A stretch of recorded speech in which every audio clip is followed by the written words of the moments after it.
Herkese merhaba arkadaşlar, kanalımıza hoş geldiniz. Sinem Ünsal Mardin'in soğunluğu anlattı. Mimiklerimiz bile donuyor. Kanal D'nin ekranları izleyicileri her bölümde ekranlara kitleyen Uzak Şehir dizisi Aylası Sinem Ünsal bu kez performansıyla değil, set şartlarıyla gündemde. Çekimleri Mardin'de devam eden dizinin başarılı oyuncusu zaman zaman 11 dereceye kadar düşen soğuk havada çalışmanın ne kadar zorlayıcı olduğunu anlattı. Soğuk havanın yalnızca üşütmekle kalmadığını, doğrudan oyunculuğu bile etkilediğini söyleyen Ünsal, yaşadıkları zorluğu açık açık dile getirdi. Ünlü oyuncu sözleri setin adeten buz kestiğini gözler önüne serdi. Artık ağzımızı açmıyoruz, donuyoruz. Mimiklerimiz donuyor, ellerimiz donuyor.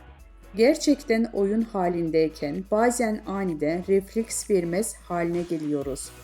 Sinem Ünsal'ın bu açıklaması ekran başındaki izleyicilerin kolay sandığı sahnelerin arkasında nasıl bir mücadele olduğunu ilk kez daha hatırlattı.